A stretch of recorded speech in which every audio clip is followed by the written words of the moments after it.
Ahora sí, Dios bendiga a todos los que van a conectar, los que van a ver la clase de manera virtual. Sí, obviamente esta clase es excepcional, digamos que va a estar subida por cuestiones de la actividad que tenemos este fin de semana, sí, la cual muchos de ustedes ya están al tanto, ya se fue informando, sí, pero para no atrasarnos en el calendario ni en el cronograma, voy a dejar la clase grabada para que ustedes puedan de manera autodidacta escucharla en sus hogares de la forma más tranquila, sí, sin que nada les interrumpa, sí, para de esa manera poder desarrollar siempre la enseñanza, sí, de manera plácida, de manera más formal, que cada uno pueda ya después escuchar la clase de una forma más tranquila, sí, y saben que ante cualquier duda o consulta pueden escribir, pueden consultar, sí, aún no tenemos dispositivo móvil, celular, línea WhatsApp, pero a la medida que podamos en la brevedad vamos a estar intentando solucionar esta circunstancia, sí, pero obviamente motivarlos a que puedan escuchar atentamente cada lección, cada parte, sí, cada subtítulo, sí, que puedan seguir con la carpeta, la misma, para que no se atrasen y puedan rendir de manera satisfactoria las lecciones, los exámenes y demás. Seguramente para cuando vean esta clase ya van a estar subidas las tareas, asignadas las tareas como tal, ¿sí? Y al igual que las condiciones de cada una de la misma, ¿sí? Así que allí donde estás, yo te pido que tú cierres tus ojos, yo voy a orar desde este lugar, sí, a través de la pantalla, como hacemos siempre, pero que tú puedas cerrar tus ojos, ¿sí? Capaz en el día que va, en el transcurso del momento que estás quedando, no has tenido tiempo de orar, no has tenido tiempo de buscar al Señor, ¿sí? Y es por eso que aún que no haya nadie presente, pero que sea a través de la pantalla, una clase grabada, tú puedas disponer de estos minutos para orar, estos segundos para orar, ¿sí? Y encomendar también esta lección al Señor. Así que ya no estás, te pido que cierres tus ojos y me acompañes en oración. Padre Santo, Padre amado, te doy gracias, Señor, gracias, eterno Dios, por otro día, Señor, en el cual tenemos la posibilidad de seguir aprendiendo de tu palabra.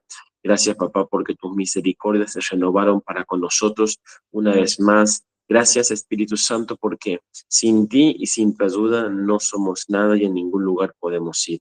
Papá, yo sé que las circunstancias apresuran y no vamos a dar ni pasar por alto la clase, Señor, sino que vamos a mantener, Señor, el calendario para poder intentar aprovechar cada sábado, Señor, cada día que tengamos clases, Señor, cada sábado que pase, poder avanzar con la currícula de materias, Señor. Papá, te pedimos que en esta hora podamos seguir aprendiendo, Señor, de lo que son los evangelios sinópticos, que podamos seguir aprendiendo, Espíritu Santo de Dios, de la materia. Queremos, Señor, poder tener la capacidad de profundizar en tu palabra, profundizar en las enseñanzas de Jesús, poder encontrar, Señor, y poder adoptar cada enseñanza de Jesús, poder encontrar cada punto, Señor, de la vida de Jesús, que es una fortaleza para nuestras vidas, y Señor, poder aplicarlas a nuestra propia vida, a nuestro hogar, a nuestra casa, a nuestra familia. Señor, guíanos en todo momento, en el nombre poderoso de Jesús. Amén y amén. Como ustedes van a ir siguiendo, sí, la semana pasada comenzamos con la primera semana en el cronograma, sí, vimos todo lo que son las introducciones, y hoy vamos a comenzar esta segunda semana con lo que son las genealogías. El primer título que tiene esta parte de esta segunda semana tiene que ver con la genealogía. Denme un segundo que voy a buscar mi Biblia, así la tengo a mano.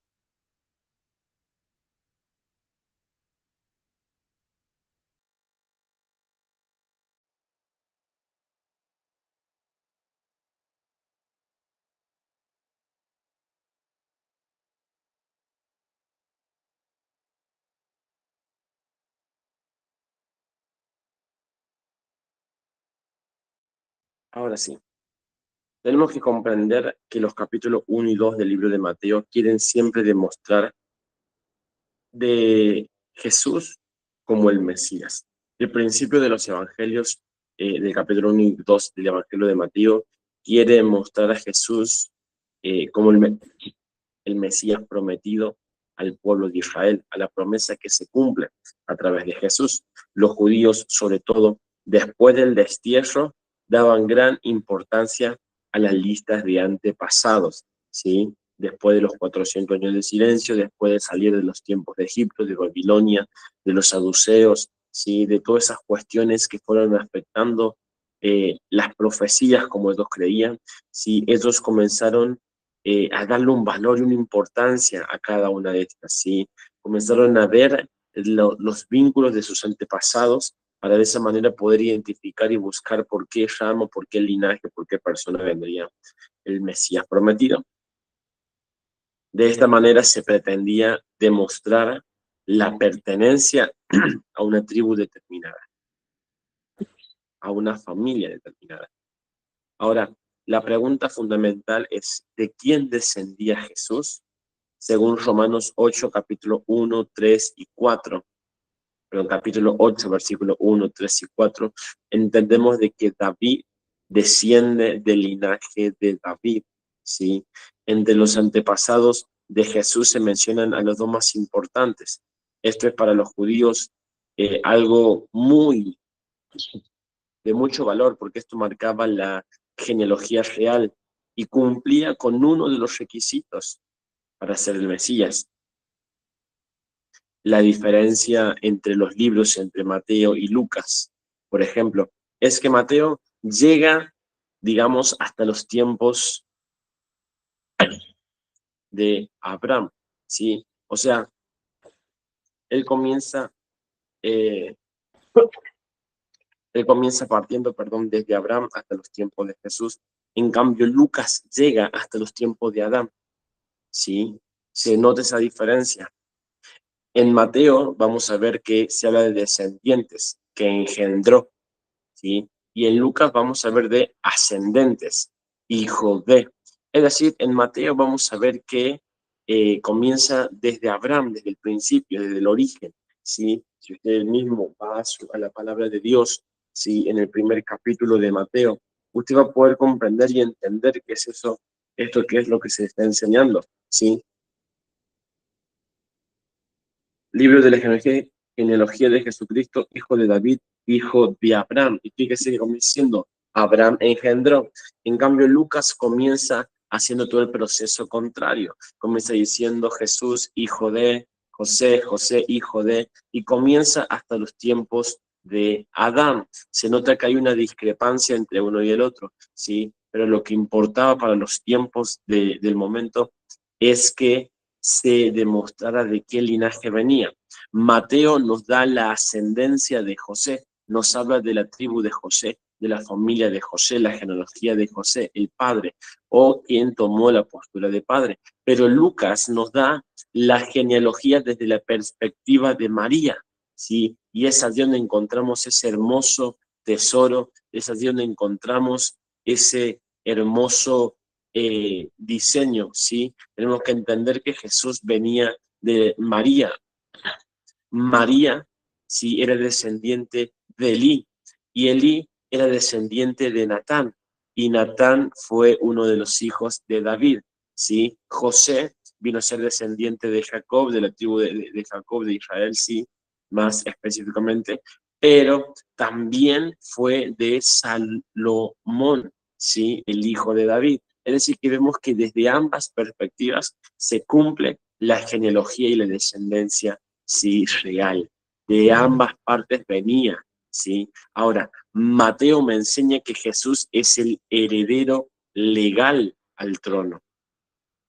En cambio, Lucas me enseña que Jesús es el heredero físico por sangre al trono de David.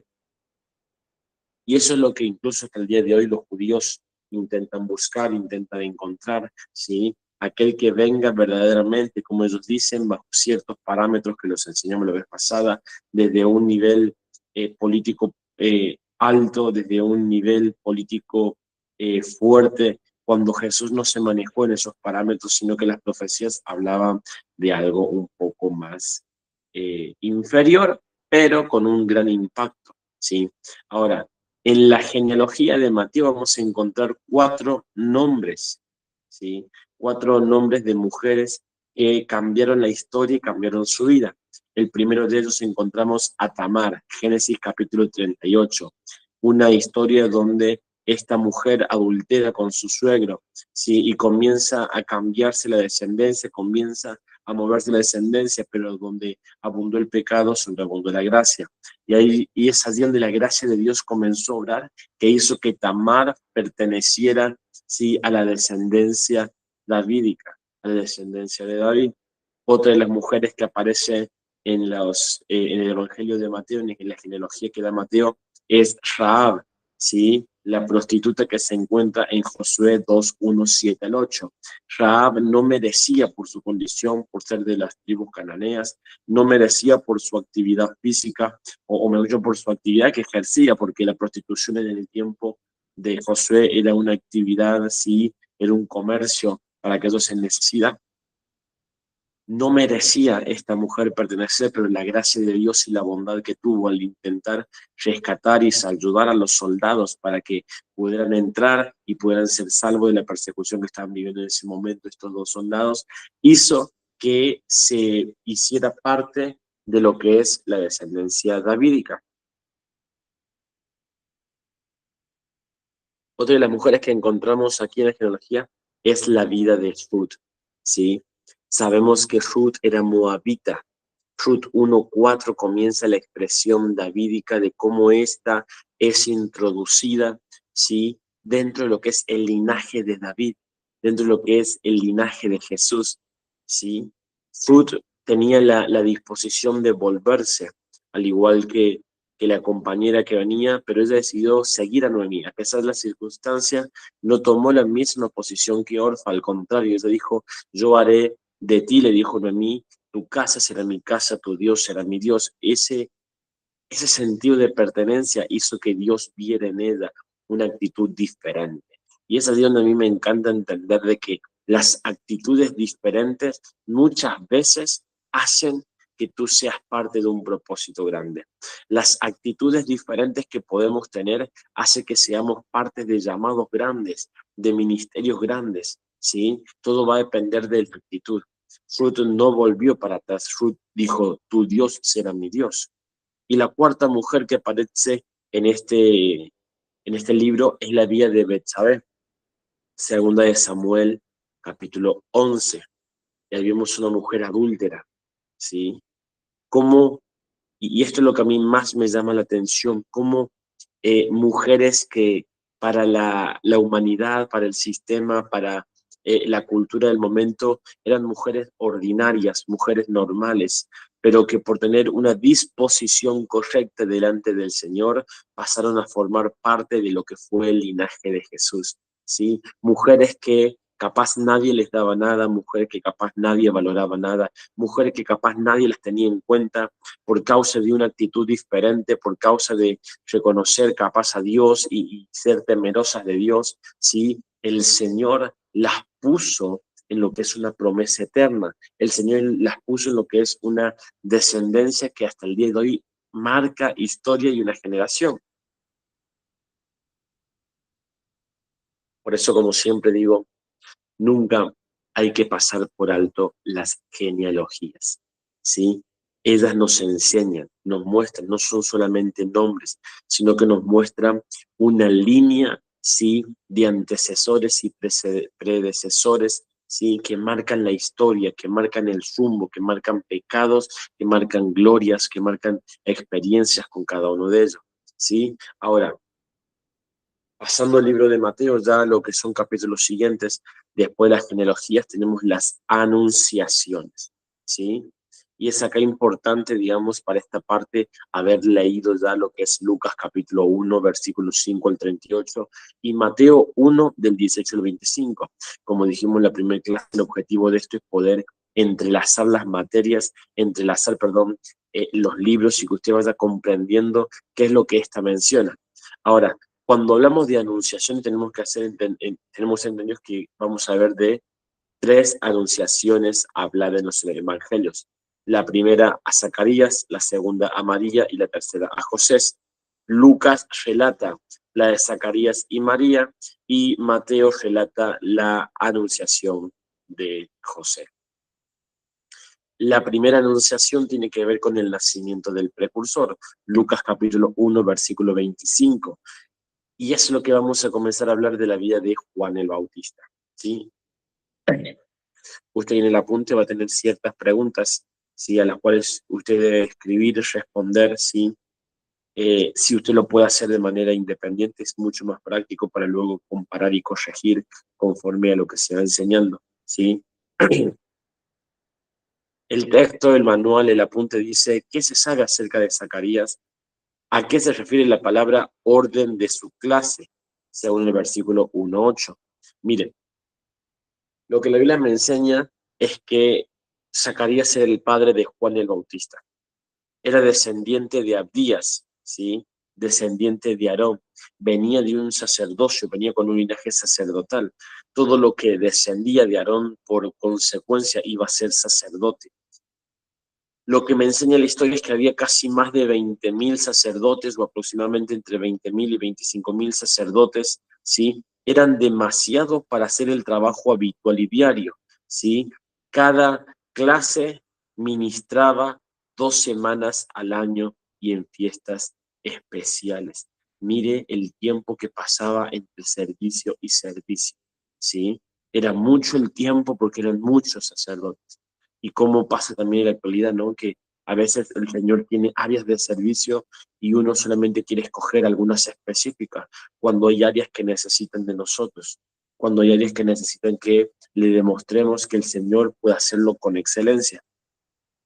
Ahora, usted va a entender, tiene que entender, digamos, de que había muchos servicios. Zacarías estaba encargado del altar del incienso, ¿sí? El altar en el cual se derramaba el perfume, la fragancia, y eso subía al mismo tabernáculo y perfumaba la casa, ¿sí? La importancia, digamos, de lo que hacía Zacarías no era cualquier cosa, ¿sí? No era cualquier persona, era alguien encargado de perfumar la casa de Dios. Ahora, ¿cómo era vista la esterilidad en la época bíblica? Porque la Biblia me enseña de que la esposa de Zacarías, sí, era estéril. Elizabeth era estéril. Lucas 1.7 muestra que eso era un problema de marca social, un problema considerado bajo una maldición divina. Incluso en muchos contextos esto podría llevar al divorcio, ¿sí? En los tiempos judíos, en los mismos tiempos de hoy, cuando se habla de esterilidad, estamos hablando también capaz hasta de un divorcio, de una separación. Porque para los judíos, para los hebreos, es muy importante lo que es la descendencia. Es muy importante dejar a alguien que marque el rumbo, ¿sí? Ahora, siguiendo con el apunte, ¿qué es lo que usted sabe del ángel que se le aparece a Zacarías? La Biblia me enseña que el ángel se llamaba Gabriel, ¿sí? Y Gabriel significa varón de Dios, ¿sí? El ángel que se le aparece no tiene otra tarea sino la de que dar anuncios especiales. Por eso, este traía un mensaje diferente, un mensaje especial. Dios no podía mandar a cualquier ángel. Él necesitaba mandar a alguien experto, alguien que supiera dar el mensaje correcto, alguien que pudiera entregar la responsabilidad de lo que el cielo estaba determinando. Y el ángel se le aparece a Zacarías en medio del altar y en medio del candelero. ¿Sí? El candelero era aquello que iluminaba constantemente, aquello que en el aceite no podía escasear, no podía faltar, porque el candelero tenía que brillar constantemente.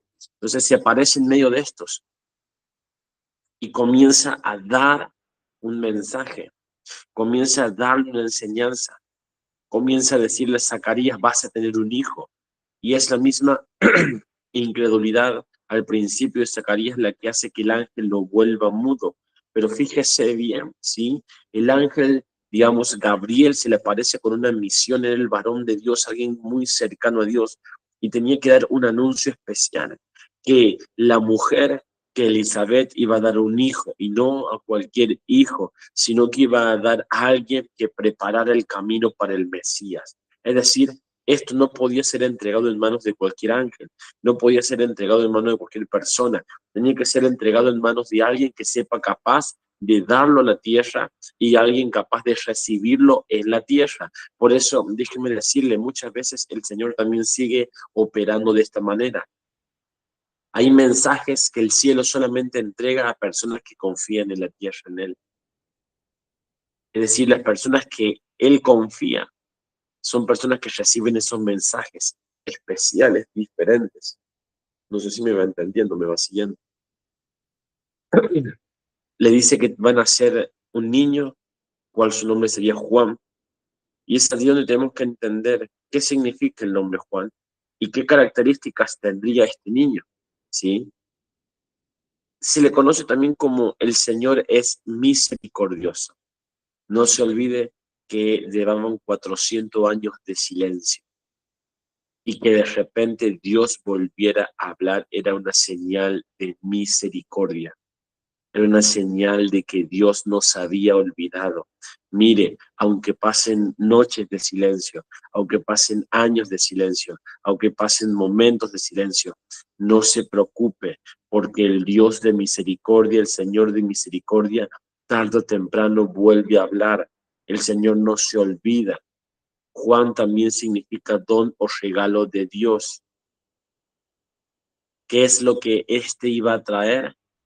Una seña emotiva de gozo. Esto iba a ser motivo de gozo.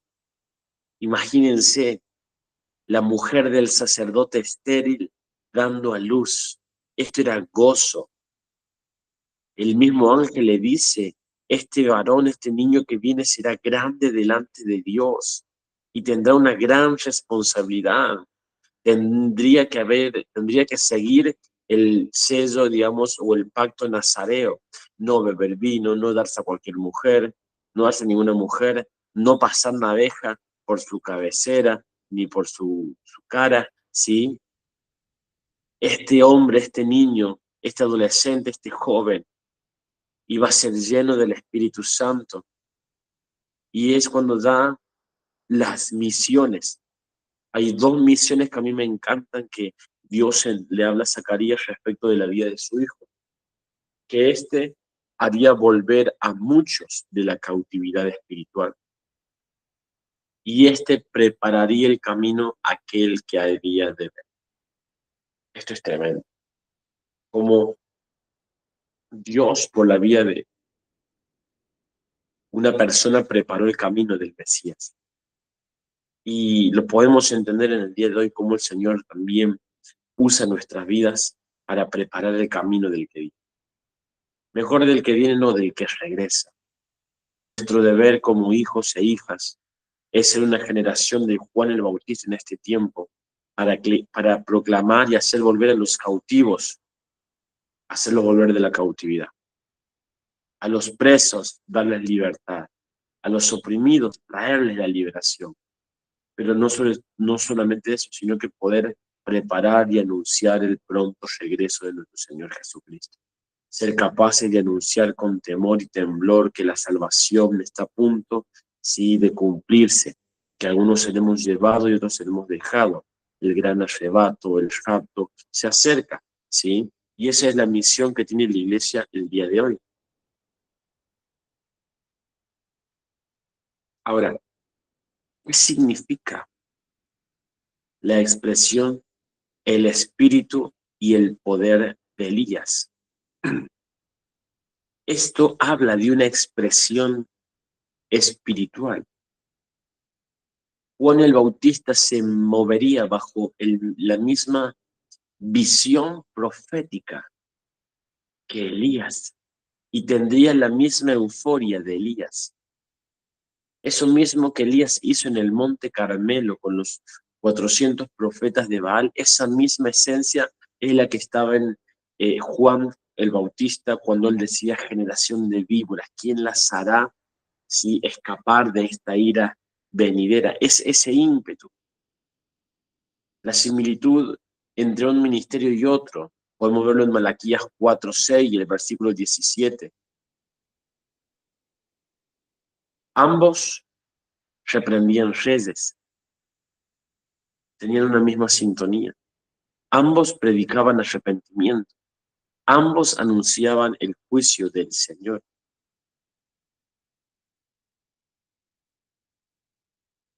Yo le pregunto, ¿por qué cree usted que Zacarías pidió señal? ¿Por qué usted cree que Zacarías demandó una señal y qué señal recibió? Zacarías, el ángel divino de Dios, porque no podía acercarse nadie más que un ángel a donde estaba Zacarías. Zacarías le pidió una señal por la incredulidad. Zacarías no creía en lo que estaba viendo, no confiaba en lo que estaba viendo. Por eso recibió la señal de ser un profeta mudo. En ese mismo instante el ángel le quitó el habla. ¿Y sabes qué es lo que la cultura más marcaba?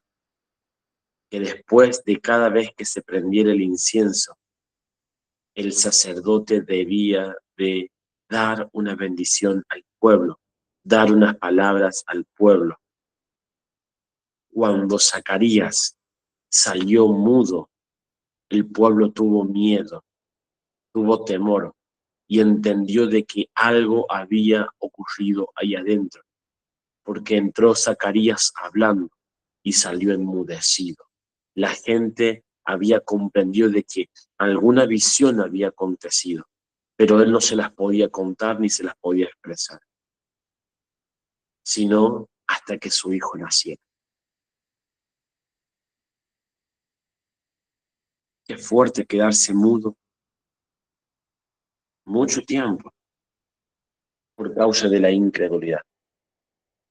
¿Qué pasaría si Dios, como dice su palabra, comienza a usar a las piedras para que hablen? Porque tú y yo nos hemos enmudecido. Tenemos que ser personas que sean capaces de creerle a Dios, de dejar esa incredulidad de lado y poder confiar en lo que Él está diciendo, en lo que Él está haciendo.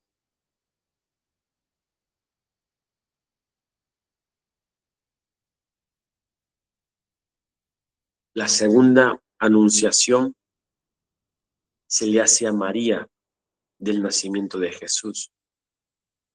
En el matrimonio judío había tres etapas. La primera de ellas, el compromiso. A menudo se acordaba cuando los interesados eran niños, se arreglaban las bodas desde niño, se encargaban los padres o había un casamentero en la ciudad, en la zona profesional. Se consideraba que el matrimonio era una decisión muy delicada para dejarla librada a lo que dictara el corazón, ¿sí? Es decir, no se casaban porque amaban, sino se casaban por arreglo, por conveniencia. Era algo tan complicado y tan delicado, creían ellos. El mismo Dios en su palabra nos establece que engañoso es el corazón. ¿Quién podrá confiar en él? Hasta el día de hoy las conexiones judías siguen siendo por conveniencia. La segunda etapa era el desposatorio. Era la ratificación por parte de los interesados de la alianza que hicieron los padres. Era un tiempo para conocerse, no convivían. Solo se podía romper con el divorcio. Y esta era la parte en la que se encontraban José y María. Ellos estaban en el desposatorio cuando el ángel trae la bendición de la palabra del nacimiento de Jesús. Estaban en la etapa de conocerse, no convivían y José sabía que por la circunstancia de María, él tenía que separarse de ella y ella tendría que ser muerta a, a lapidados, ¿sí? Ser lapidada. Ahora, esa es la segunda condición o la segunda etapa de lo que es el matrimonio. Ya vamos a entrar un poco más adelante, ¿sí? Eh, un poquito más profundo en esto, ¿sí? Y el tercero es el matrimonio. Un año después del desposatorio se hace la gran boda. La palabra enseña que no se puede dejar mucho tiempo. No hay mucho tiempo para eso.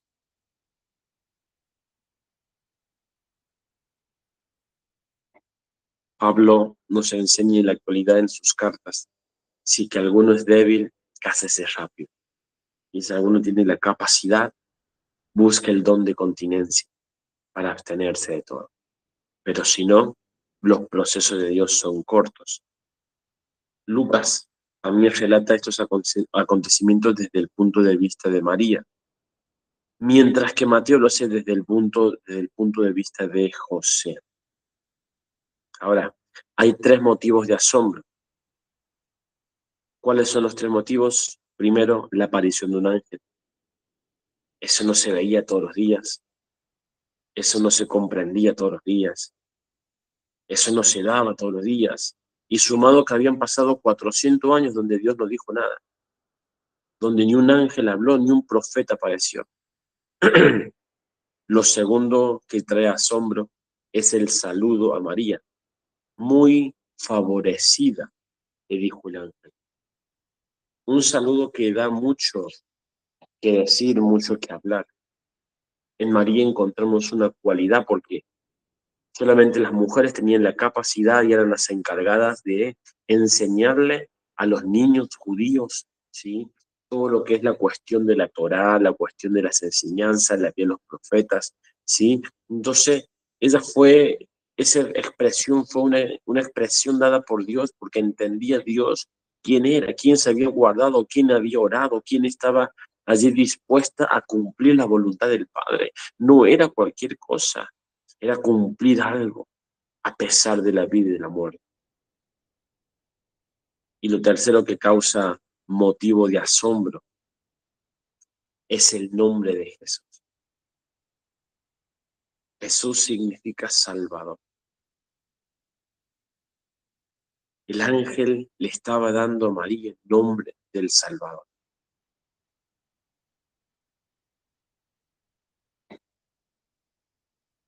Ni más ni menos. El ángel le estaba dando a María el nombre del Salvador. Leyendo Lucas, capítulo 1, versículo 31 al 33, vamos a entender algunas de las características naturales de Jesús o algunas de las naturalezas de Jesús.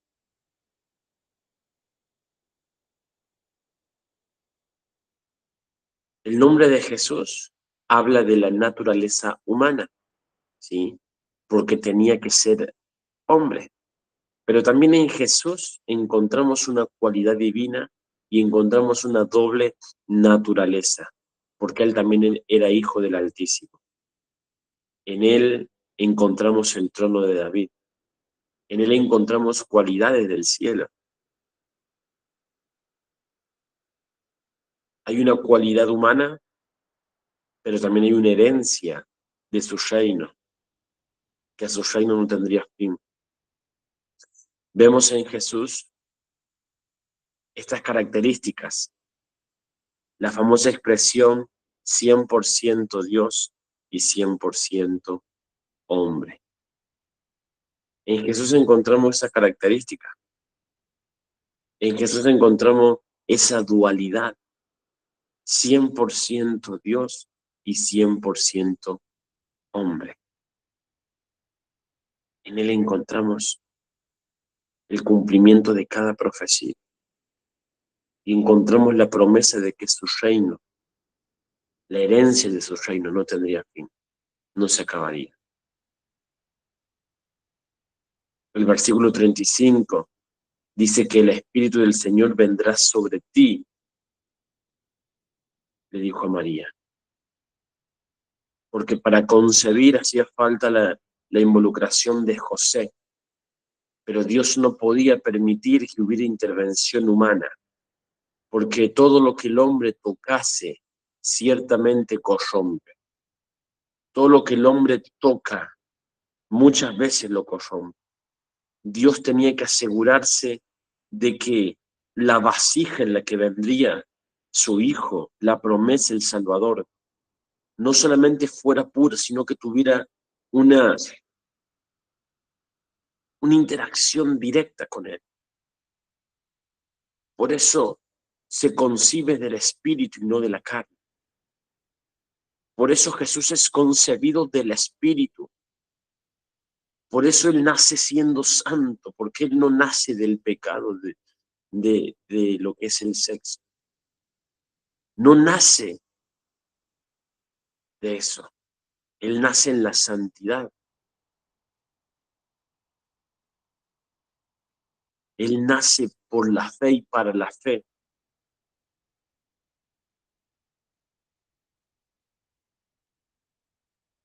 Él vino a ser concebido por el mismo poder de Dios, sin interferencia humana. Diferente con Elizabeth, que Elizabeth tuvo que juntarse con Zacarías, conocerse, como dice la Biblia, para concebir. Si usted va al versículo 18, perdón, 38, Lucas 1, 38.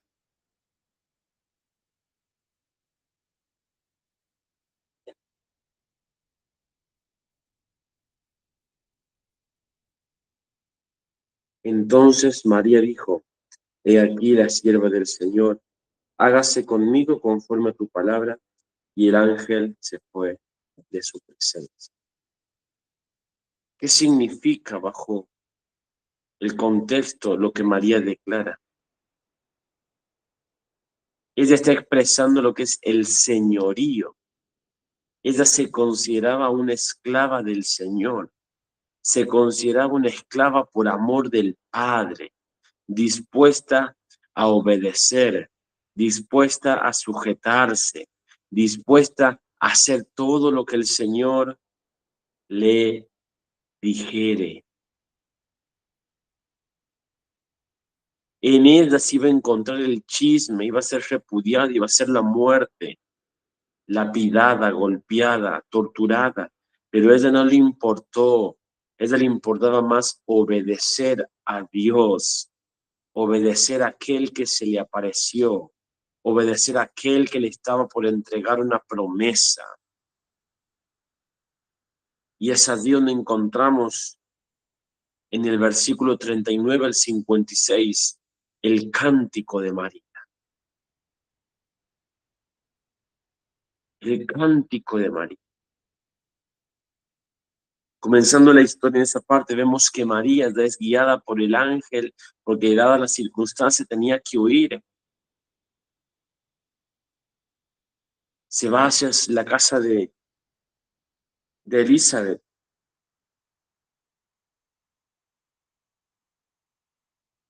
Ahora, ¿cuál fue la reacción de Elizabeth al oír el saludo de María? Al acercarse a María, al abrazar a María, el niño saltó en su vientre, pues llena del Espíritu Santo. Y esa era una señal de estar ante el Mesías. Esto fue un efecto cadena. El niño y la madre sintieron la presencia de Dios en el bebé que María portaba. El milagro más grande, quitarle la muerte, sacar la muerte de la vida de ese niño para darle vida, para darle el poder. En ese instante el Espíritu Santo la llenó, la inundó de su presencia. En ese instante cambió la vida de Elizabeth, porque lo que hacía en su hijo lo estaba haciendo también en ella. Le estaba dando vida a su hijo y estaba dándole vida a ella, porque eso es lo que hace el Mesías cuando viene. Eso es lo que hizo, hace y hará el Mesías, dar vida y vida en abundancia, vida eterna. El Mesías siempre dará vida. siempre se enfocará en darle vida. El cántico de María,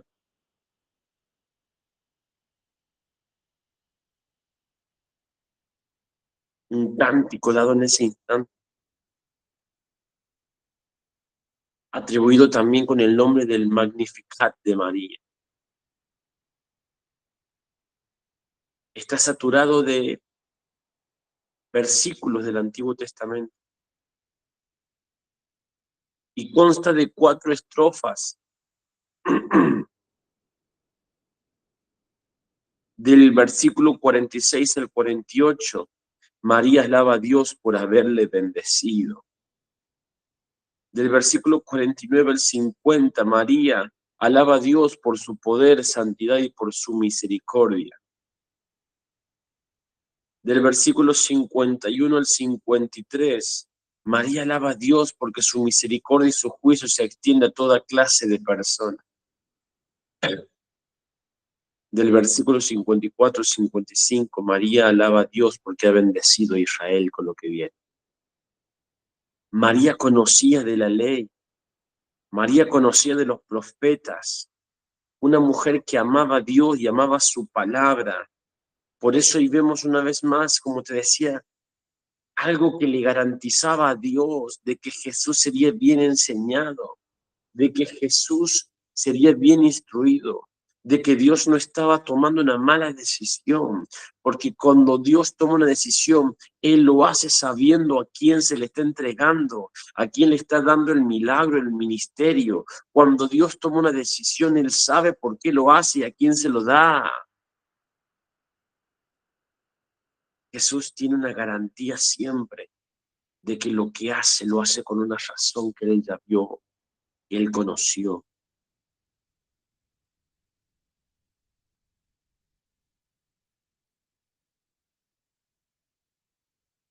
La última anunciación tiene que ver con la anunciación de José. Y como dijimos, esto usted lo va a poder encontrar en el libro de Mateo, capítulo 1, 18 al 25.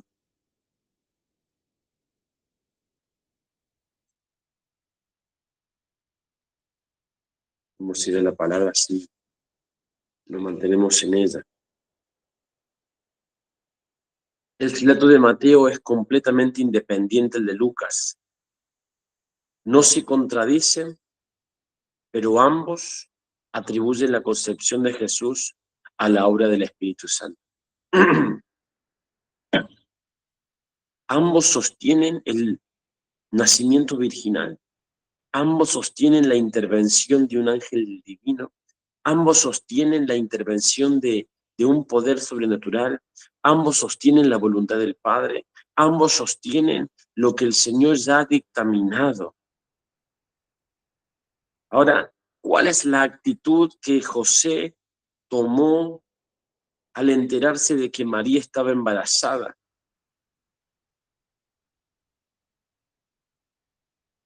Sinceramente, él quería dejarla. José quería dejar a María secretamente, por eso el ángel tenía que visitarle. Pero para dejar a María él necesitaba tener 2 testigos que vieran y entendieran. Pero ¿cómo alguien podía ver y entender lo que Dios estaba queriendo hacer? Porque cuando el hombre se quiere meter, el hombre ve, pero cuando Dios se mete, el hombre no puede entender y comprender. José José quiso dejar a María secretamente. José quiso abandonar al enterarse de la noticia. El primer pensamiento fue, María me engañó, María quedó embarazada de otro hombre. A ella le correspondía, pero antes de que éste tomara una decisión apresurada, el ángel le visitó. Mire, cada vez que usted esté por tomar una decisión apresurada, el ángel de Dios les va a visitar. El ángel de Dios les va a hablar. El ángel de Dios va a descender con poder y algo va a hacer en su vida. Según el versículo 20, yo quiero que podamos leer 1:20. Y Y pensando él en esto, he aquí un ángel del Señor se le apareció en sueños y le dijo: José, hijo de David, no temas recibir a María tu mujer, porque lo que en ella es engendrado del Espíritu Santo es.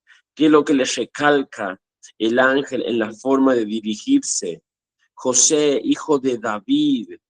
Le estaba recalcando, estaba mostrándonos y mostrándole la herencia y el linaje davídico, la condición necesaria para el Mesías, una cualidad necesaria para el Mesías. Él estaba resaltando el linaje mesiánico. El ángel estaba diciendo: José, vos venís de la tribu de David y lo que viene en ella viene por el Espíritu. Vos no tenés que abandonarla, no tenés que dejarla. Tenés que entender de que yo estoy haciendo algo, le estaba diciendo el Señor.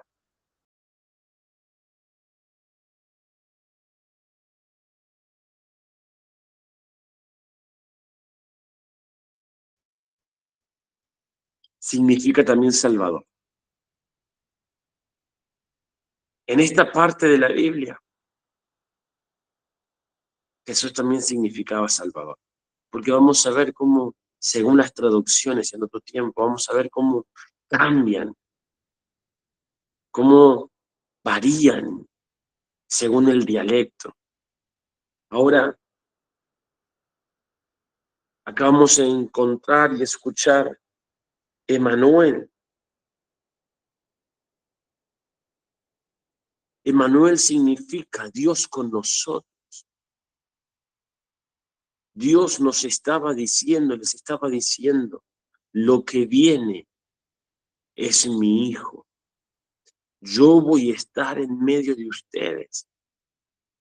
Y mire qué fuerte, porque Dios se movía de tiempo en tiempo sobre alguien, pero de repente Dios le estaba diciendo: yo estoy en medio, ya no voy a estar encima, no voy a estar adelante, no voy a estar atrás, no voy a estar, no, voy a estar en medio de ustedes. Ya no voy a estar a la distancia hablando, no, voy a estar en medio de ustedes hablando.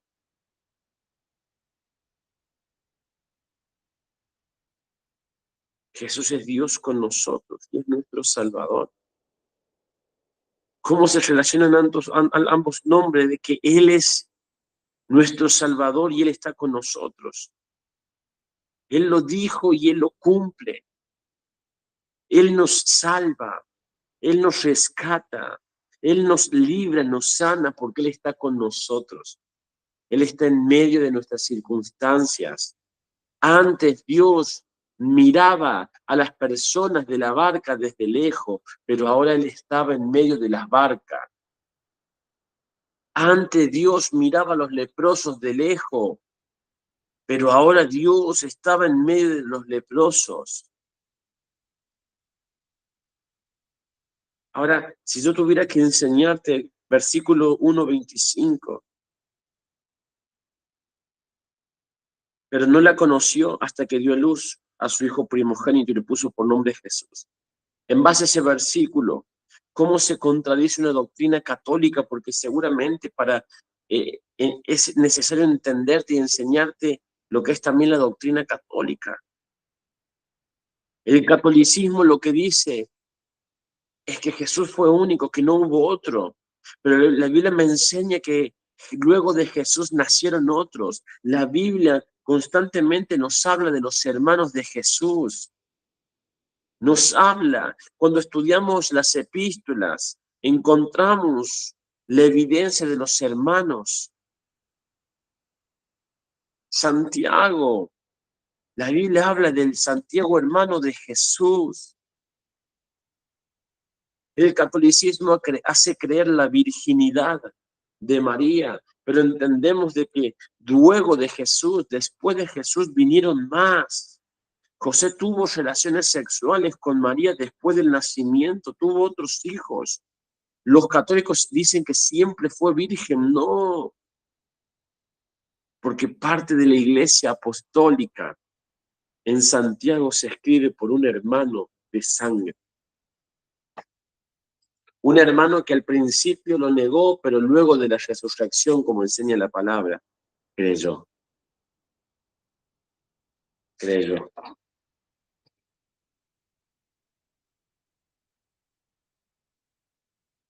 Yo me quiero adentrar en esta hora, en lo que es el nacimiento y la niñez de Juan el Bautista. Para eso es importante que tú puedas leer lo que es Lucas capítulo 1, versículos 57 al 66. El nacimiento de Juan fue ocasión de gran alegría en la región. Era motivo de triple alegría. El nacimiento del Bautista trajo tres características de alegría. Su nacimiento marcaba la llegada del nacimiento del Mesías. Él traía algo. Él venía con algo, un mensaje, pero traía tres características. La primera, demostrar nuevamente el cumplimiento de lo que sucedió con Abraham. Nació en la vejez de Zacarías. Nació en lo que era una situación biológica difícil, complicada. Nació de una matriz que supuestamente era estéril. La segunda alegría fue que era varón, porque en ese tiempo había un pensamiento un poco machista. Las mujeres tenían solamente, venían para servir, para ser ama de casa, y el varón tenía que ser el sacerdote, el que siguiera el oficio, el que siguiera el ministerio, el que se preparaba, el que iba a la guerra. Eso trajo alegría en la región de Zacarías y Elizabeth al enterarse de que iba a tener un hijo y encima varón. Y la tercera alegría es que Dios le había dado a Zacarías de que era el precursor del Mesías, era quien abría camino al Mesías, era quien abría el camino a lo que Dios iba a hacer con él. Tremendo, poderoso,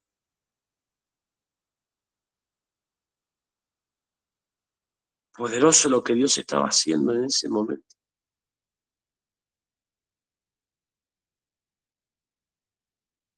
No había forma de entenderlo, no había forma de comprenderlo, solamente estaba sucediendo.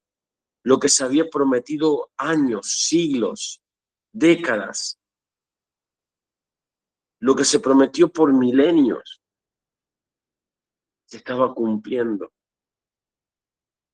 Y encima trajo alegría porque estaba siendo cumplido a través de la vida de Zacarías y Elizabeth.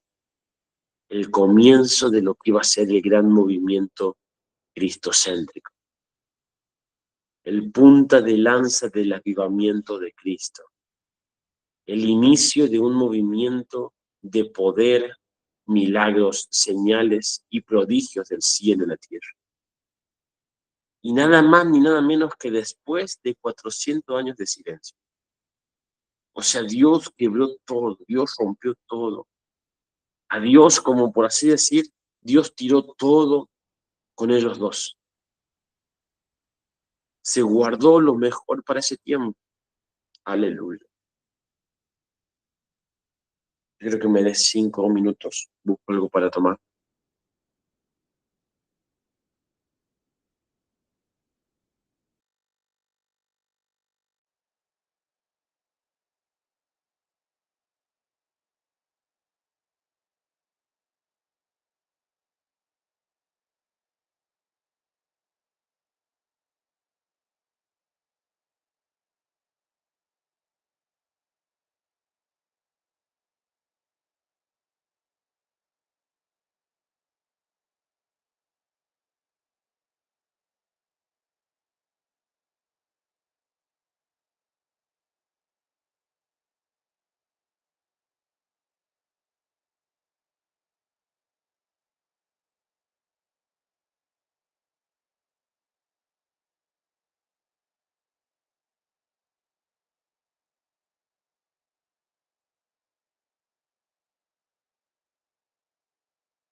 Ahora sí,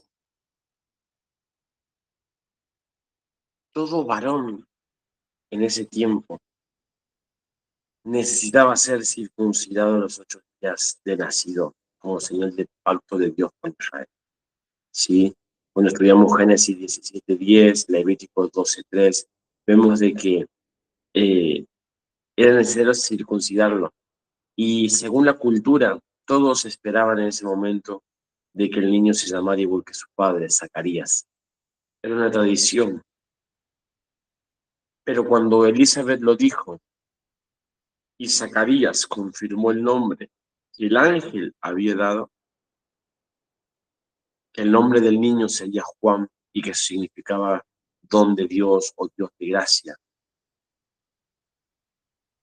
Es importante ver qué es lo que sucedió con Zacarías en el versículo 64 al 66 en ese momento. Mire, quiero que vayamos 64 al 66. Vamos a Lucas. Los evangelios es para ir y venir, ir y venir. Lucas 1.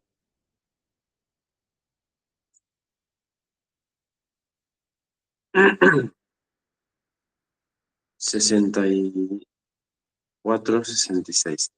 Al momento fue abierta su boca y suelta su lengua, y habló bendiciendo a Dios. Y se llenaron de temor todos sus vecinos, y en todas las montañas de Judea se divulgaron estas cosas. Y todos los que las oían las guardaban en su corazón, diciendo, ¿quién pues será este niño? Y la mano del Señor estaba con él. Cuando de repente nace y Elizabeth le pone el nombre, porque ni siquiera sabía Elizabeth cómo se iba a llamar. Elizabeth no tuvo el encuentro con el ángel solamente se apareció a Zacarías, y encima Zacarías por la incredulidad como vino quedó mudo. Cuando Elizabeth le pone el nombre de Juan, Zacarías afirma de que Dios ya había determinado su nombre, y es allí cuando él recuperó el habla y comenzó a cantar proféticamente. Y es en ese cántico profético donde el pueblo se asombra, le entra el temor y le entra el respeto y se preguntaba las grandes cosas que Dios iba a hacer con ese niño. Y es ahí donde entra del versículo 67 al 80 lo que es el cántico de Zacarías, lo que es un canto profético, lo que es un cántico de alabanza profética con un sentido. Al recuperar el habla, Zacarías automáticamente fue lleno del Espíritu Santo y comenzó a profetizar sobre su hijo. Mire lo importante que es buscar la llenura para soltar una palabra profética sobre nuestra generación, sobre nuestra descendencia.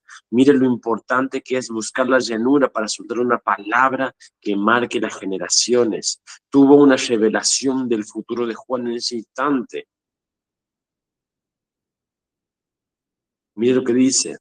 Zacarías su padre fue lleno del Espíritu Santo y profetizó diciendo, bendito el Señor Dios de Israel, que ha visitado y redimido a su pueblo y nos levantó un poderoso Salvador en la casa de David su siervo, como habló por boca de sus santos profetas, que fueron desde el principio, salvación de nuestros enemigos y de la mano de todos los que nos aborrecieron, para hacer misericordia con nuestros padres y acordarse de su santo pacto del juramento que hizo Abraham nuestro padre que nos había de conceder, que, librados de nuestros enemigos, sin temor le serviríamos. Versículo 75. En santidad y en justicia delante de él todos nuestros días. Y tú, niño, profeta del Altísimo serás llamado, porque irás delante de la presencia del Señor para preparar sus caminos, para dar conocimiento de salvación a su pueblo, para perdón de sus pecados, por la entrañable misericordia de nuestro Dios, con que nos visitó desde lo alto de la aurora para dar luz a los que habitan en tinieblas y en sombra de muerte, para encaminar nuestros pies por caminos de paz. Y el niño crecía y se fortalecía en espíritu, y estuvo en lugares desiertos hasta el día de su manifestación a Israel. Profetizando, él sería llamado profeta del Altísimo. Su misión iba a ser preparar el camino al Mesías y preparar al pueblo para recibir a Dios. Una tarea nada sencilla, nada. Juan no tenía una idea de lo que le esperaba. Lucas 1:80 resume brevemente lo que pasó en 30 años. Habla de un desarrollo y fortalecimiento espiritual en la vida de Juan. Creció en gracia, creció en poder, se fortaleció, se dimensionó, como nos gusta usar la palabra, para dar a luz, para encaminar la luz, para generar la luz de Cristo. Aleluya. Ahora, avanzando un poco, si nos vamos a Mateo capítulo 2, versículo 1 al 12, vamos a encontrar el hecho más importante que como cristianos y creyentes comenzó a marcar la historia de nuestra vida, que es el nacimiento de Jesús. Allí vamos a comprender algunas características, sí, algunas cuestiones técnicas de lo que el Padre estaba estableciendo y estaba haciendo. ¿Sí? Solo Lucas da datos históricos que nos permiten ubicar el nacimiento de Jesús en un panorama mundial. Es decir, solamente y por gracia del Evangelio de Lucas encontramos lo que son las fuentes para entender quién gobernaba, dónde estaba, qué estaba pasando. Por ejemplo, el César Augusto que habla, ¿sí? Fue emperador romano del 27 a.C., el 14 después de Cristo, ¿sí? Es decir, que todo pasa en el reinado de Augusto César. Cuando tú vas a la historia romana, tú vas a poner Augusto César en internet y te va a saltar la información. Jesús estuvo en ese tiempo histórico. Acá vemos donde se hace el primer censo de empadronamiento, ¿sí? Que fue del 6 a.C. al 4 a.C. Los censos se hacían por el servicio militar y a través del censo se podían fijar los impuestos de los judíos. Y solamente los que estaban al servicio militar no pagaban impuestos. Por eso era importante el tema del censo, porque determinaba cuántos estaban dispuestos a la batalla, en la milicia, preparándose para las guerras, las conquistas, y cuántos estaban haciendo del mercadeo necesario, suficiente para la vida cotidiana, ¿sí? Y a través de eso se imponían los impuestos, los tributos, ¿sí? Tanto para los judíos como también para los judíos, para con los griegos, ¿sí? Ahora, en ese tiempo del nacimiento, todos debían de regresar a la ciudad original para empadronarse, a las familias para empadronarse. Es decir, si de repente uno se encontraba por América y llegó el tiempo de empadronamiento, era el deber oficial salir de esa tierra y llegar a Jerusalén, a Israel, en el tiempo del empadronamiento. Todos tenían que estar en sus casas originales, sí, en sus lugares donde iban a hacer donde se hace el tema del censo. Llegaban a tu casa, golpeaban la puerta, entraba un soldado, contaba la cantidad, los nombres, preguntaba quién hacía el servicio y después se iba y en base a eso se calculaban las cosas, ¿sí? Ahora, hay una actividad que usted tiene que hacer en esta parte, ¿sí? Que usted tiene que volver al mapa anterior, ¿sí? Del libro anterior, de la lección anterior, que ya se debe estar pasando seguramente. Usted tiene que más o menos calcular con una regla, ¿sí? Y a escala, la distancia entre Nazaret y Belén, ¿sí? Obviamente me anhelo que usted lo haga. Yo por cuestión técnica voy a seguir avanzando, ¿sí? La distancia de esta señal era de 120 a 125 kilómetros según el camino escogido. Se acuerda que yo le enseñé en la clase pasada que había muchos que se iban por Perea porque no querían pasar por Samaria, ¿sí? Entonces, dependiendo las circunstancias, dependiendo los lugares, los movimientos, había rutas más largas o más cortas. Ahora, Belén, la ciudad de Belén, estaría llena de personas para empadronarse. Por eso, cuando Jesús nace, el único lugar disponible era el mesón, estaba lleno. ¿Y dónde tenía que ir José con María y el niño? Al establo donde se guardaban los animales. Es decir, ellos llegaron a Belén para empadronarse y el único lugar disponible en esa noche, ellos estaban volviendo, digamos, a su lugar, a su tierra. No había nacido Jesús todavía. Ellos tenían que empadronarse. María tenía que decir que estaba encinta a punto de dar a luz. José tenía que decir que él había sido, ya que estaba trabajando como carpintero y no había lugar. No había un hostal, porque ellos no vivían en Belén. Ellos volvían a esa ciudad porque ahí estaban empadronados la última vez, allí su lugar de origen, allí estaban sus familias, pero ellos no vivían ahí. Entonces, al volver, se dieron cuenta de que todo estaba lleno y que solamente quedaba un establo. Ahora, en ese establo es donde encontramos la palabra pesebre por primera vez. Y ese pesebre tenemos que entenderlo que se puede referir a dos cosas. Primero, al establo en un sentido genérico. Es decir, cuando hablamos de pesebre hablamos del establo general, con todo lo que incluye los animales, lo que incluye el bebedero de agua y demás. Lo segundo que se entiende y se refiere a pesebre es un cajón donde comían los animales. Y es muy posible, es altamente posible que sea ese cajón el que lo hayan tomado como cuna. Es muy alto que el lugar donde comían los animales es el lugar donde apoyaron a Jesús esa misma noche.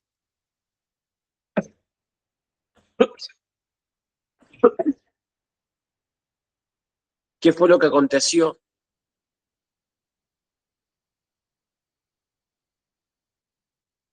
María comenzó el trabajo de parto. Ya era tarde, ya no había nada, no había gente andando.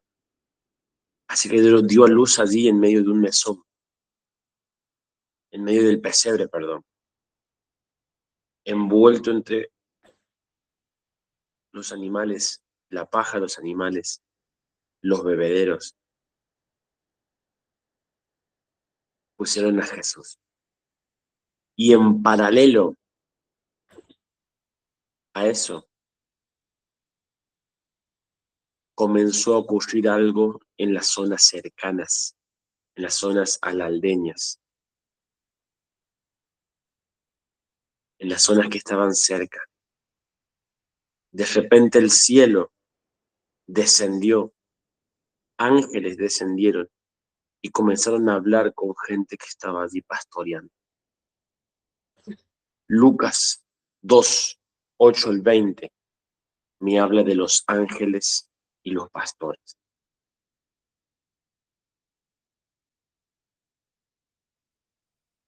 ¿Qué hacían los pastores? Los pastores esa noche hacían guarda, hacían vigilia con los rebaños. Esa noche muchos se quedaban en vigilia,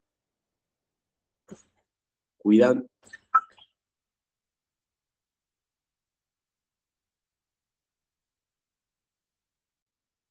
Esa noche se quedaban muchos en vigilia, cuidando de las ovejas, cuidando de que nada les pasara, cuidando de que nada sucediera,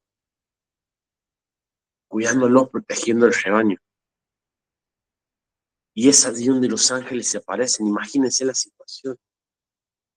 Imagínense el momento. Imagínense, de repente tú estar capaz en medio de la noche, pastoreando, y una vislumbre, porque dice que la gloria del Señor los rodeó. La gloria del Señor los rodeó del resplandor. Mire, yo creo que vayamos a leer así, 2, 8 y 20.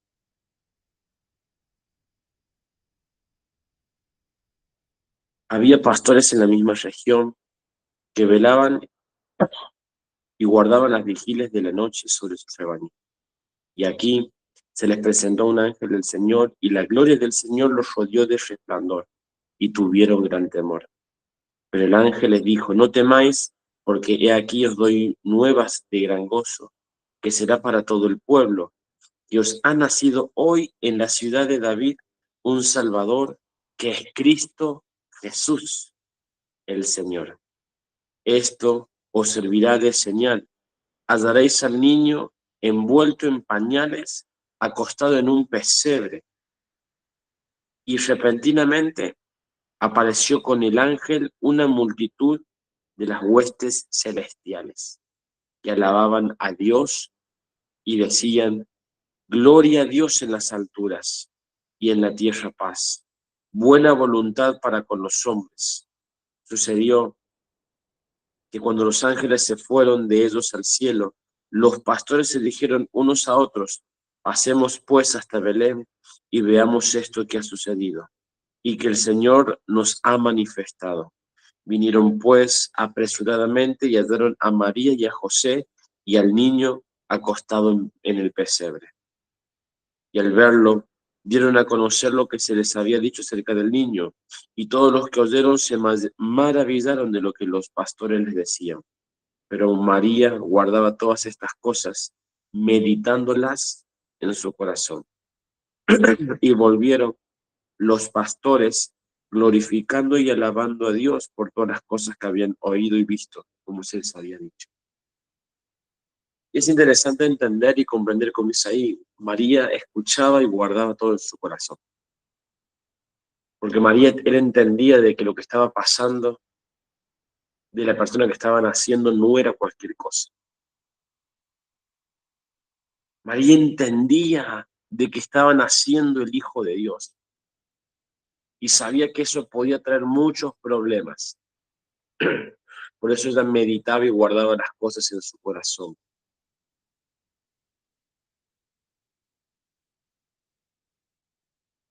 La Biblia no dice, pero ¿y si el ángel capaz le dijo a María que ese hijo tenía que morir? Si capaz el ángel le dijo a María que iba a ser perseguido y crucificado. La Biblia no lo dice, repito. Pero María necesitaba ser cautelosa. Los ángeles se desaparecieron, los pastores dijeron: mire, en Belén ha nacido el Salvador, nació el Cristo. Y es de donde se cumple lo que dice la palabra en Isaías, que de Belén, la despreciada, la desechada, saldría alguien, a la que menospreciaron de ella, nacería el Salvador. Ahora, ¿por qué tú crees que algo tan fuerte, algo tan importante, algo tan sublime, algo de mucho impacto fue revelada a los pastores, fue anunciado a los pastores y no a los sacerdotes y a los líderes religiosos? Qué interesante meditar en eso.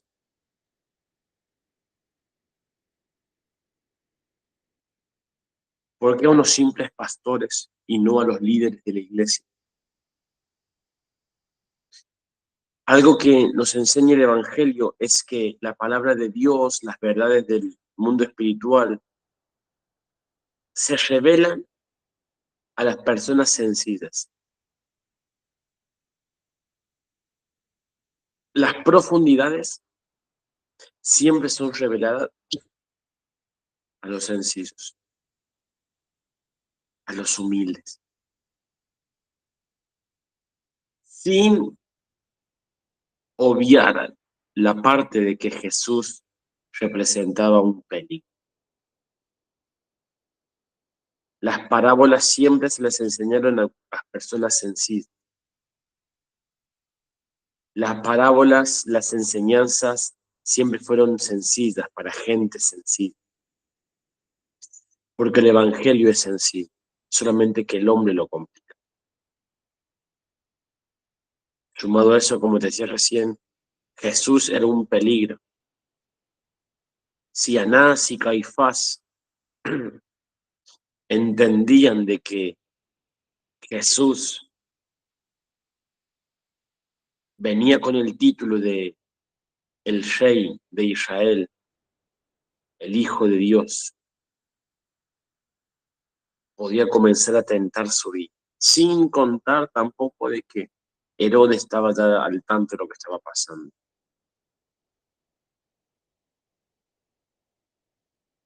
Ahora, ante esta circunstancia, ante todo lo que venían los pastores, le decían, sí, se nos presentó un ángel, la gloria nos envolvió, que esto, que aquello, María, reflexionar. Importante es cada vez que escuchemos testimonios de otros reflexionar a través de eso. Qué hermoso es entender que a través de cada testimonio tenemos que reflexionar. Tenemos que comprender y entender de que hay algo por detrás que el Señor está haciendo. Que hay algo que se quiere evidenciar.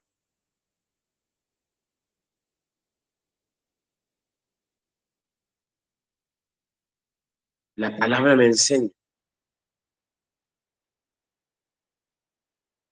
como vimos aquí,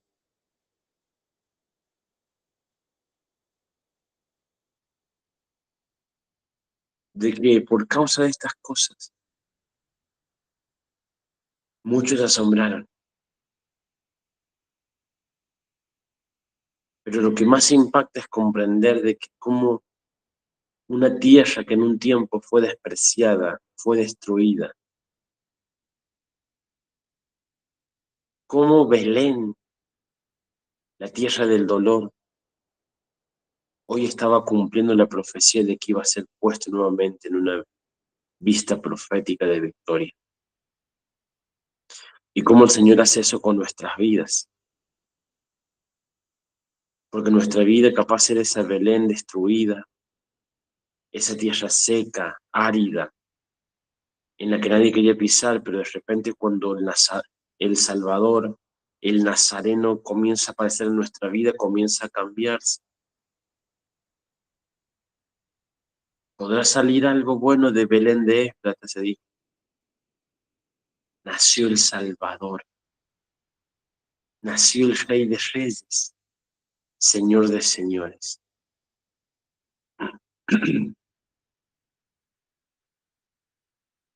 No solamente eso, no solamente fue lo que aconteció con los pastores, los ángeles y demás, sino que pasado el tiempo, según la ley lo establecía,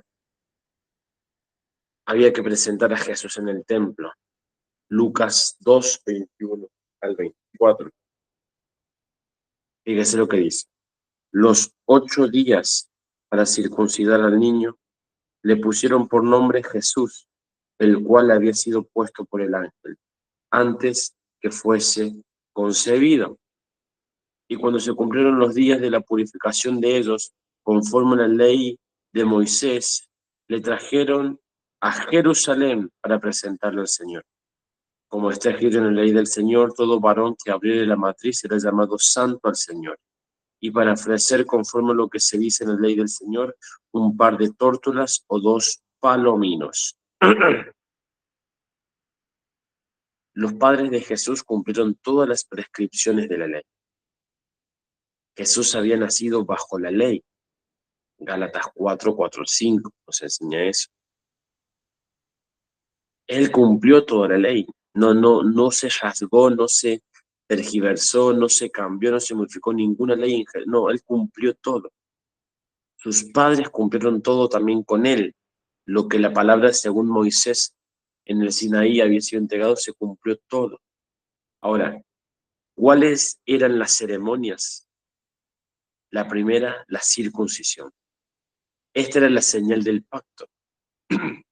Se cortaba el prepucio del miembro masculino como señal de cortar toda aquella carne, todo aquel cuero que tapa, todo aquello que contamina el corazón, todo aquello que lastima el corazón. Representaba también la sujeción voluntaria a la ley, porque sus padres, sabiendo de que él era el Cristo, ellos podían habérselo negado, pero ellos se sujetaron a lo que él mismo había dicho en los tiempos con Moisés. Recién al octavo día se hacía, y luego de hacerlo, luego de resistir eso, se le ponía el nombre. Jesús recibió el nombre al octavo día.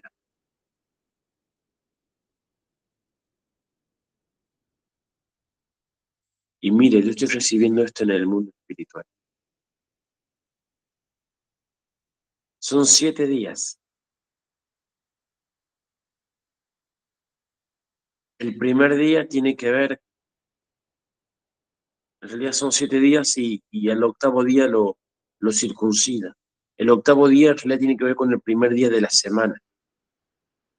Y el primer día de la semana, según Génesis, dice que Dios creó algo. Qué interesante. Y mire cómo Dios no se, no se equivoca. Y lo vamos a leer para entenderlo. Y dijo Dios, sea la luz, y fue la luz. Naturalmente tenía 8 días, pero proféticamente estaba haciendo el día 1. Estaba haciendo el primer día.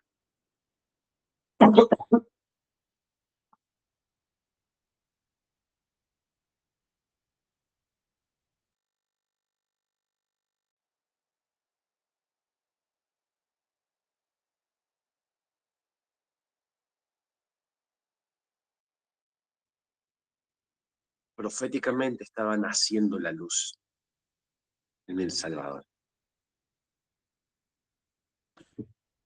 Proféticamente se estaba dando ese nombre que marcaría las generaciones. La segunda tiene que ver con la redención del Hijo primogénito. Éxodo 13 del capítulo 2, perdón, Éxodo capítulo 13, versículo 2 al 12, me enseña que cada primogénito debía ser redimido por el sacerdote al precio de 5 siclos de plata. O sea, se tenía, podríamos expresarlo como si los padres tuvieran que comprar a Dios su hijo. Una cuestión que en los tiempos de Moisés tenía un significado diferente, pero para los tiempos actuales podemos decir como que 5 ciclos de plata delante del sacerdote compraban a Jesús. 5 ciclos de plata, que después por monedas de plata él les vendió. Pero es como si los padres compraran a Jesús.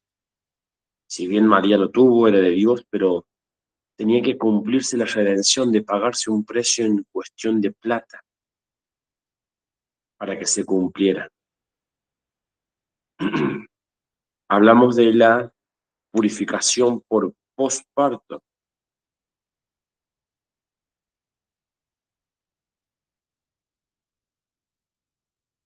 Todo proceso de santificación tenía que hacerse un sacrificio una vez más.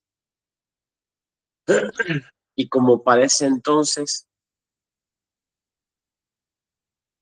digamos, la situación económica estaba un poco tensa ya, si bien se tenían recursos, pero había un poco de tensidad en la cuestión económica, hay un poco de tensión en la cuestión económica, ¿sí? Se sacrificó solamente una tórtola más, una paloma más, para la santificación de María.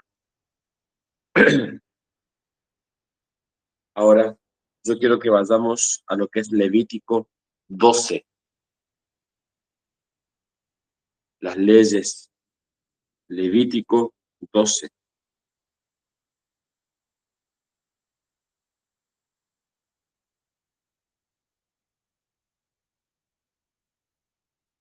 6 y 8.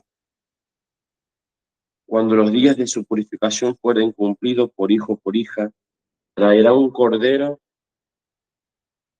de un año para el holocausto y un palomino o una tórtola para expiación a la puerta del tabernáculo de reunión. Fíjese lo que dice el versículo 8. Y si no tiene lo suficiente para un cordero, tomará entonces dos tórtolas o dos palominos, uno para holocausto y otro para expiación. Eso me demuestra cuál fue la ofrenda de José y María, dos tórtolas. Y las tórtolas eran para aquellos que no tenían dinero para comprar. La situación de José y María para ese entonces era crítica en la cuestión financiera.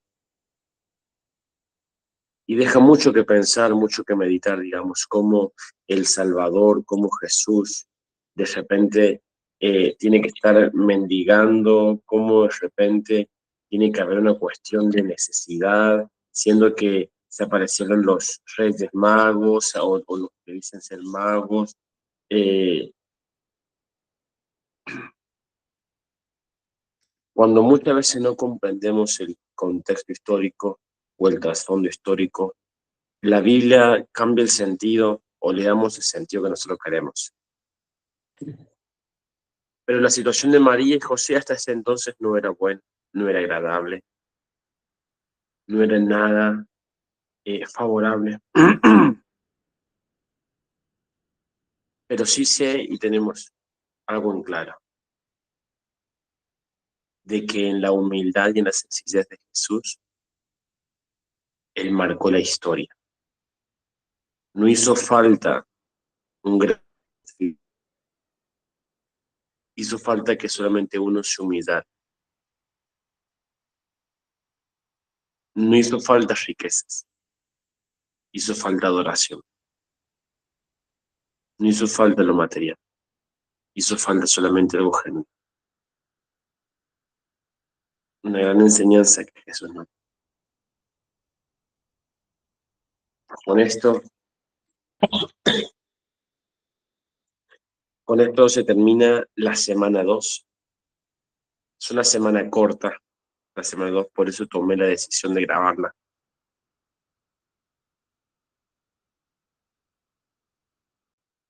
La lección de la semana 2 es cortita, por eso tomé la decisión de grabarla, como decía. Pero esto no quita el hecho de que sea importante tener en cuenta, buscar, profundizar, seguir leyendo. Por el motivo que usted pueda seguir leyendo las cartas para los evangelios, que usted pueda compararlas, que usted pueda leerlas juntas, ¿sí? Y usted va a encontrar tantas riquezas, usted puede encontrar tantas cosas que usted puede aprovechar de ellas. No se deje estar, vaya leyendo, vaya profundizando. No se olvide que en la semana 4, sí, vamos a tener la lección, vamos a tener el primer examen, sí, para que usted vaya leyendo, vaya aprendiendo, sí. Mis hijos, mis niños, Dios les bendiga, sí, y Dios mediante esta clase la va a estar viendo después el día domingo, seguro. Así que les mando un beso, sí, declaro que su semana será bendecida y que el Señor les sorprenda en gran manera.